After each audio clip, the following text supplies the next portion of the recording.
दोस्तों, कई महीनों तक अमेरिकी जासूस वेनेजुएला के राष्ट्रपति निकोलस मादुरो की हर गतिविधि पर नजर रख रहे थे। यह एक छोटी टीम थी जिसमें वेनेजुएला के सरकार के भीतर का एक सूत्र भी शामिल था। शीर्ष अधिकारियों का कहना है कि 63 साल के मादुरो कहां रहते थे, कहां सोते थे, क्या खाते थे, क्या पहनते थे और यहां तक कि उनके पालतू जानवरों तक पर यह टीम नजर रख रही थी। इसके बाद दिसंबर की शुरुआत में ऑपरेशन एब्सोल्यूट रिजॉल्व नाम से एक मिशन को अंतिम रूप दिया गया।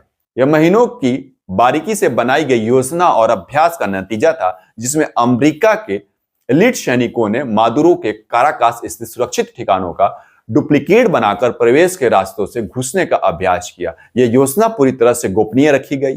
कांग्रेस को पहले से इसकी कोई जानकारी नहीं दी गई और न ही उसे सलाह ली गई। सभी सटीक विवरण तय हो जाने पर शीर्ष सैन्य अधिकारियों को बस सही समय का इंतजार करना था। यह ऑपरेशन शीत युद्ध के बाद लैटिन अमेरिका में अमेरिका का एक असाधारण सैन्य हस्तक्षेप था। अधिकारियों ने शनिवार को बताया कि वे अचानक हमला करना चाहते थे। 4 दिन पहले जब ट्रंप ने इस अभियान की मंजूरी दी, तभी इसकी शुरुआत करने की कोशिश हुई, लेकिन फिर बेहतर मौसम और कम बादल छाए रहने का इंतजार करने का फैसला लिया गया। अमेरिका के सबसे बड़े सैन्य अधिकारी जनरल डैन केन ने शनिवार को सुबह एक प्रेस कॉन्फ्रेंस में कहा, क्रिसमस और नए साल के दौरान अमेरिका की सेना की महिलाएं और पुरुष हफ्तों तक पूरी तैयारी के साथ बैठे रहे, धैर्यपूर्वक सही संकेतों और राष्ट्रपति के आदेशों का इंतजार करते रहे। आखिरकार मिशन शुरू करने का आदेश राष्ट्रपति की ओर से शुक्रवार रात 10:46 स्थानीय समय अनुसार पर आया। ट्रंप ने शनिवार को रातों रात हुई कार्रवाई के कुछ घंटों बाद फॉक्स एंड फ्रेंड्स से कहा, हम इसे 4 दिन पहले, 3 दिन पहले या 2 दिन पहले करने वाले थे और फिर अचानक हालात सही हुए और हमने कहा जाओ करो।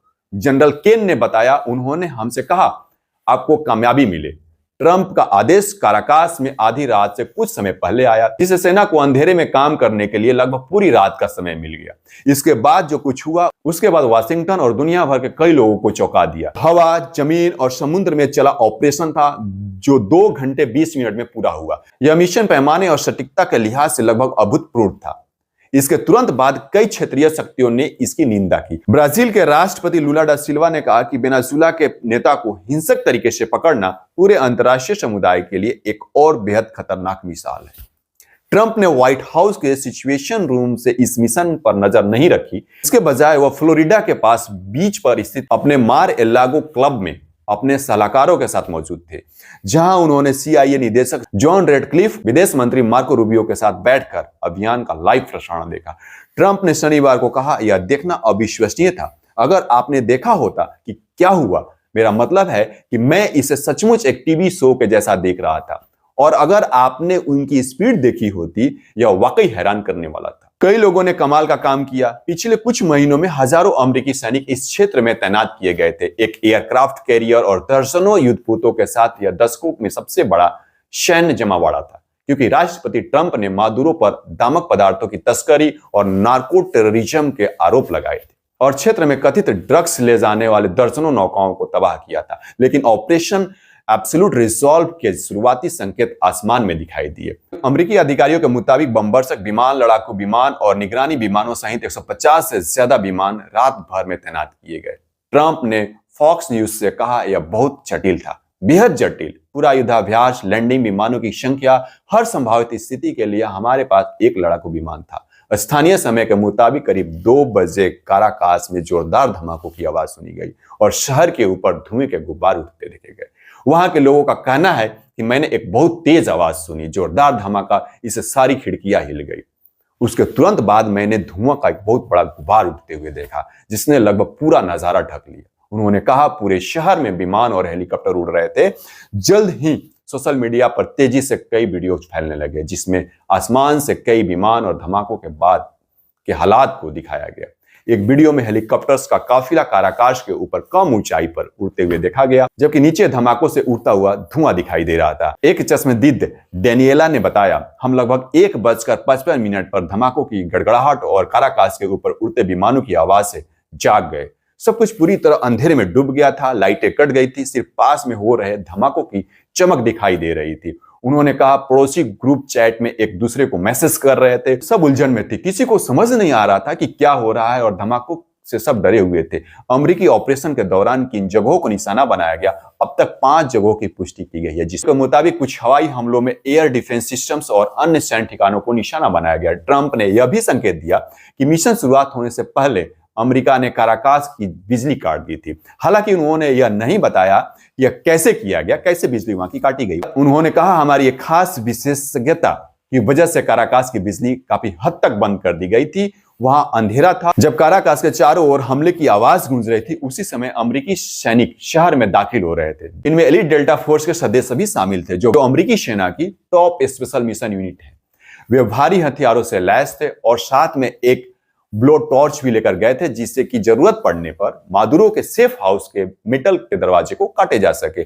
जनरल केन के मुताबिक स्थानीय समय के अनुसार 2:01 पर हमले शुरू होने के कुछ ही देर बाद सैनिक मादुरो के ठिकाने पर पहुंच गए। ट्रंप ने उस सुरक्षित ठिकाने को काराकास के बीचों बीच स्थित एक भारी सुरक्षा वाला सैन्य किला बताया। उन्होंने कहा, वे पूरी तैयारी के साथ बैठे थे और हमारा इंतजार कर रहे थे। उन्हें पता था हम आ रहे हैं। सैनिकों के पहुंचते ही उन पर गोलीबारी शुरू हुई और एक अमेरिकी हेलीकॉप्टर को भी निशाना बनाया गया। हालांकि वह उड़ने में कामयाब रहा। जनरल केन ने कहा, मादुरो को पकड़ने वाली टीम उनके परिसर में उतरी और तेजी से, सटीकता से, अनुशासन के साथ आगे बढ़ी। ट्रंप ने कहा, वे सीधे अंदर घुस गए, क्योंकि ट्रंप लाइव देख रहे थे। उन्होंने कहा कि वे सीधे अंदर घुस गए और उन जगहों में भी घुसे जहां घुसना आसान नहीं था, जैसे स्टील के दरवाजे, जो खास तौर पर इसी वजह से लगाए गए थे। इस ऑपरेशन में मादुरो की पत्नी सिलिया फ्लोरेस को भी पकड़ा गया। ऑपरेशन के दौरान विदेश मंत्री रूबियो ने सांसदों को इस कार्रवाई के बारे में जानकारी देनी शुरू की। इस फैसले को लेकर बाद में कांग्रेस के कुछ सदस्यों ने नाराजगी जताई।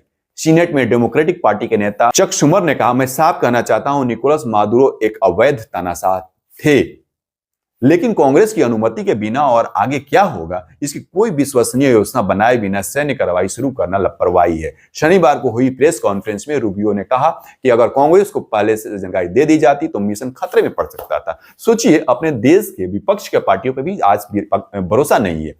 वहां सीनेट में कहा जा रहा है कि अगर कांग्रेस को जानकारी दे दी जाती तो ये लीक होने का डर था।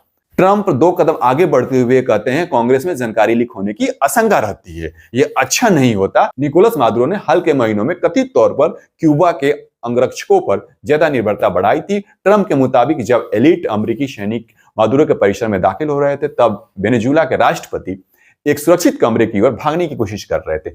उन्होंने कहा, वह एक सुरक्षित जगह तक पहुंचने की कोशिश कर रहे थे जो सुरक्षित नहीं होती, क्योंकि हम करीब 47 सेकंड में उस दरवाजे को उड़ा देते। यानी वेनेजुएला के राष्ट्रपति जिस सेफ जगह की तरफ भागने की कोशिश कर रहे थे, जिस दरवाजे में घुसने की कोशिश कर रहे थे, उसको भी ट्रंप कह रहे हैं कि अगर घुसते भी तो हम उस दरवाजे को महज 47 सेकंड में उड़ा देते। लेकिन दुर्भाग्य से वेनेजुएला के राष्ट्रपति वहां नहीं पहुंच पाए। गेट पे पहुंचे ही थे दरवाजे पर, दरवाजा बंद नहीं कर पाए। तब तक अमेरिकी सैनिकों ने उन्हें पकड़ लिया, उन्हें गिरफ्तार कर लिया। जब ट्रंप से यह पूछा गया कि अगर गिरफ्तारी का विरोध होता तो क्या अमेरिका मादुरो को मार सकता था, तो ट्रंप ने कहा ऐसा हो सकता था। उन्होंने बताया कि अमेरिकी पक्ष के 1-2 लोग घायल हुए हैं, लेकिन किसी भी सैनिक की मौत नहीं हुई है। उधर वेनेजुएला के अधिकारियों ने किसी भी मौत की पुष्टि अभी तक नहीं की है। शनिवार सुबह स्थानीय समय के मुताबिक 4:20 पर मादुरो और उनकी पत्नी अमेरिका न्याय मंत्रालय की हिरासत में थे और उन्हें लेकर हेलीकॉप्टर वेनेजुएला की सीमा से बाहर निकल रहे थे। मादुरो और उनकी पत्नी को न्यूयॉर्क ले जाया जा रहा था, जहां उन पर आधिकारिक मुकदमे चलाने की उम्मीद है।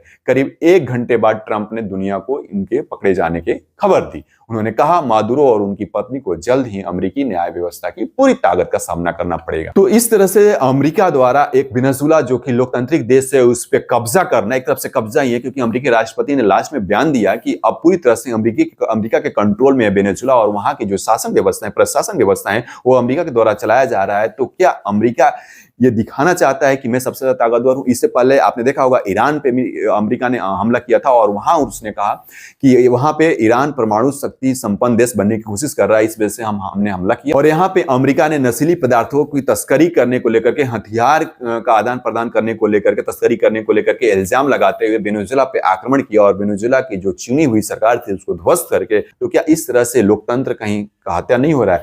क्या जो विश्व की जो बड़ी बड़ी शक्तियां हैं, जो विश्व के अलग दूसरे देश हैं, क्या उन्हें इस मुद्दों पर चुप रहना चाहिए? यहां तक कि अमेरिका के न्यूयॉर्क के ही मेयर ने कहा है कि अमेरिका ने जो किया वो सही नहीं किया, अमेरिका को इस तरह के कदम नहीं उठाने चाहिए थे। आपकी क्या राय है, जरूर आप कमेंट करके बताएं। अमेरिका के इस स्टेप के बारे में क्या सोचते हैं और इस वीडियो को अधिक से अधिक शेयर करें, लाइक करें।